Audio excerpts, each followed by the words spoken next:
علامہ ذہبی نے سیر و اعلام النبلاء میں اس حدیث پاک کو نقل کیا اور لکھا کہ یہ حدیث سندن متنن صحیح ہے، اس کی سند بھی صحیح ہے، متن بھی صحیح ہے۔ میرے آقا کریم علیہ السلام نے مولا کائنات سیدنا علی المرتضیٰ کرم اللہ وجہ الکریم سے مخاطب ہو کے فرمایا تھا، اے علی، اللہ نے یہ دو بیٹے مجھے عطا کرنے تھے، یہ دو بیٹے رب نے مجھے عطا کرنے تھے، میرے دو بیٹے اللہ نے تجھے عطا کر دیا۔ فرمایا حسن و حسین میرے بیٹے تھے، رب نے مجھے عطا کرنے تھے، میرے بیٹے اللہ نے تجھے عطا کیے ہیں۔ اس لیے تمام سیرت نگاروں نے لکھا کہ یہ دونوں شہزادے جہاں سیرت میں مصطفیٰ کا مظہر کامل تھے، وہیں صورت میں بھی مصطفیٰ کی شبیہ کامل تھے کہ سر سے لے کے سینے تک حضرت امام حسن نبی پاک علیہ السلام کی شبیہ تھی، سینے سے لے کے پاؤں تک حضرت امام حسین نبی پاک علیہ السلام کی شبیہ تھی۔ یہ دونوں شہزادے الگ الگ کھڑے ہوتے نظر آتا تھا، یہ حسن کھڑے ہیں، یہ حسین کھڑے ہیں، دونوں مل کے آ رہے ہوتے، یوں لگتا تھا جیسے خود مصطفیٰ آ رہے ہیں، جیسے خود مصطفیٰ آ رہے ہیں۔ اہل مدینہ بیان کرتے ہیں، ہمیں جب مصطفیٰ کی یاد ستاتی تھی، ہم ان دونوں شہزادوں کو اکٹھا دیکھ لیتے تھے، ہمیں مصطفیٰ کا دیدار نصیب ہوتا۔ سیرت و صورت میں یہ دونوں شہزادے مصطفیٰ کا مظہر کامل تھے۔ رب نے فرمایا ابنانا و ابناکم، اے مصطفیٰ ان سے فرما دیجئے تم اپنے بیٹے لے کے آؤ، ہم اپنے بیٹے لے کے آتے ہیں۔ میرے آقا کریم علیہ السلام نے فرمایا قیامت تک ہر انسان کے بارے میں رب کا اصول یہ ہے کہ اس کی نسل، اس کا نسب اس کے بیٹوں کے ذریعے چلتا ہے، اس کے بیٹے اس کے نسب کی بقا کا سبب ہوتے ہیں۔ میرے آقا نے فرمایا میری ذات کے متعلق اللہ نے یہ قانون بدل دیا، فرمایا میرا نسب، میری نسل قیامت تک میری بیٹی فاطمہ زہرا سلام اللہ علیہا کے ذریعے چلے، مخدومہ کونین سلام اللہ علیہا کو مصطفیٰ کے نسب کے بقا کا سبب بنایا گیا۔ حضرت سیدنا امام موسیٰ کاظم علیہ السلام آج سوشل میڈیا پر ایک آڈیو ریکارڈنگ بڑی وائرل ہو رہی ہے، میں ضمناً اس کا تذکرہ کرتا چلوں، جس میں ایک بدبخت نے، ایک ملعون نے سیدنا امام موسیٰ کاظم علیہ السلام کی شان میں بدترین گستاخی کی ہے، اور اس کے الفاظ سن کے لگتا یہ ہے کہ اس شخص کا کسی بھی مسلک کے ساتھ کوئی تعلق نہیں ہے، وہ یقیناً کوئی غیر مسلم ہے، سازش کے ذریعے امت مسلمہ کو لڑانا چاہتا ہے اور امت مسلمہ میں فتنہ و فساد پیدا کرنا چاہتا ہے۔ میں ببانگ طہل منبر پہ بیٹھا ہوں، ذمہ داری سے کہہ رہا ہوں، ائمہ اہل بیت صرف شیعہ کے امام نہیں ہے، یہ امت مسلمہ کے امام ہے۔ وہ شخص مسلمان نہیں ہو سکتا جن کا ان ہستیوں کے ساتھ تعلق نہیں ہے۔ حضرت امام موسیٰ کاظم علیہ السلام سے ہارون رشید نے پوچھا تھا، یہ آپ اپنے آپ کو فرزند رسول کیوں کہلواتے ہیں، حالانکہ آپ کا شجرہ نسب تو اگر علی المرتضیٰ سے اوپر جائے تو حضرت ابو طالب سے عبد المطلب تک پہنچتا ہے، اس نسب میں تو کہیں بھی مصطفیٰ صلی اللہ علیہ وسلم کا نام نہیں آتا، آپ کیوں اپنے آپ کو فرزند رسول کہلواتے ہیں، ابن رسول اللہ کیوں کہلواتے ہیں؟ فرمایا یہ ہم نہیں کہتے، یہ لقب ہمیں قرآن نے عطا کیا ہے، یہ نسبت ہمیں قرآن نے عطا کی۔ رب نے جب کہا تھا ابنانا و ابناکم، مصطفیٰ تم اپنے بیٹے لے کے آؤ، ہم اپنے بیٹے لے کے آئے، تو مصطفیٰ اپنے بیٹوں کی جگہ حسن و حسین کو لے کے جا رہے ہیں۔ علامہ ابن کثیر نے البدایہ والنہایہ میں لکھا ہے، تاریخ ابن کثیر جو عرف عام میں کہی جاتی ہے، خلیفہ ہارون رشید روضہ رسول صلی اللہ علیہ وسلم پہ کھڑا تھا، میرے آقا کریم علیہ السلام کے گنبد خضرا کے سامنے سلام پڑھ رہا تھا. السلام علیکہ یا رسول اللہ، السلام علیکہ یا حبیب اللہ. سلام پڑھتے پڑھتے ہارون رشید کے ذہن میں خیال آیا کہ میرا چونکہ محبوب علیہ السلام کے ساتھ نسبی تعلق ہے، میں نبی پاک علیہ السلام کے چچا حضرت عباس بن عبد المطلب رضی اللہ تعالیٰ عنہما کی اولاد میں سے ہوں. اس نسبی فخر کے باعث ہارون رشید کہنے لگا السلام علیکہ یا ابن ام، اے میرے چچا کے بیٹے آپ پر سلام ہو. محبوب کو مخاطب کیا اور کہنے لگا کہ اے میرے چچا کے بیٹے آپ پر سلام ہو.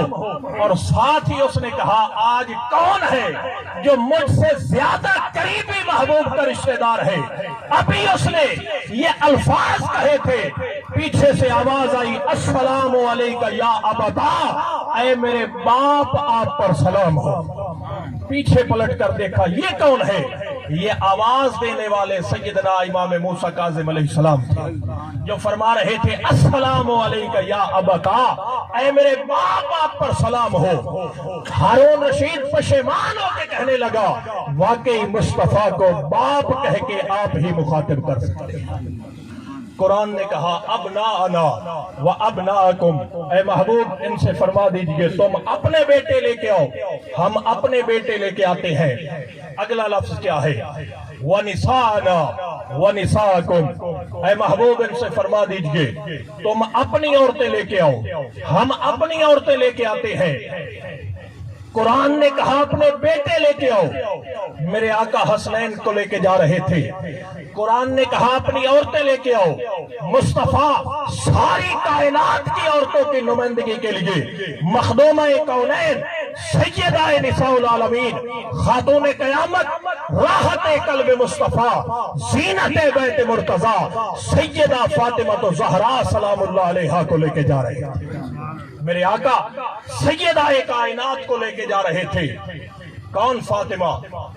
28 محدثین اہل سنت نے اس حدیث پاک کو روایت کیا ہے. 28 اسناد کے ساتھ یہ حدیث ہماری کتابوں میں روایت ہوگی. قیامت کا دن ہوگا، ساری انسانیت بارگاہ خداوندی میں جمع ہوگی. 1,24,000 انبیاء ہوں گے. ان انبیاء کی ازواج بھی ہوں گی، ان کی بنات بھی ہوں گی. میرے آقا کی امت کی مخدرات عصمت ہستیاں بھی ہوں گی. ساری انسانیت جمع ہوگی، مگر یہ پروٹوکول کسی اور کے بارے میں نہیں ہوگا. جو ہی سیدہ کائنات کی سواری میدان قیامت سے گزرے گی، آسمان سے ندا آئے گی یا اہل الجمع غضوا ابصارکم وَنَكِّسُوا رُؤُوسَكُمْ لِتَمُرُّوا فاطمہ بنت محمد صلی اللہ علیہ وسلم. اے اہل معاشر اپنی نگاہیں جھکا لو، اپنے سر جھکا لو. تمہارے درمیان کوئی عام ہستی نہیں، سیدہ کائنات کی سواری گزرنے والی، مخدومہ کائنات کی سواری گزرے گی. رب فرمائے گا اپنی نگاہیں جھکا لو. الاصول الباسمہ فی خصائص الفاطمہ، امام جلال الدین سیوطی رحمۃ اللہ علیہ نے ایک پورا رسالہ لکھا ہے سیدہ کائنات سلام اللہ علیہا کے خصائص پر. انہوں نے لکھا 70,000 حوروں کے جھرمٹ میں مخدومہ کونین کی سواری کو میدان قیامت سے گزارا جائے گا. 70,000 حوروں کا جھرمٹ ہوگا اور ایک نورانی چادر کے ذریعے مخدومہ کائنات کے وجود کو ڈھانپا جائے گا اور اس انداز میں شہزادی کونین کی سواری میدان قیامت سے گزر رہی ہوگی.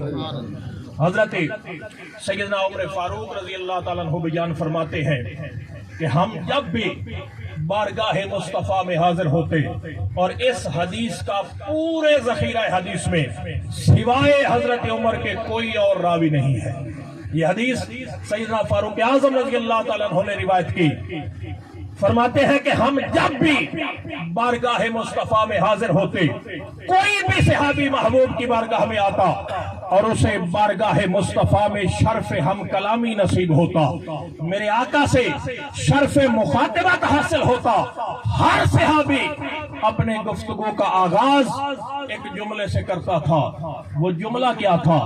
ہر صحابی کہتا تھا فدا کا ابی و امی یا رسول اللہ صلی اللہ علیہ وسلم.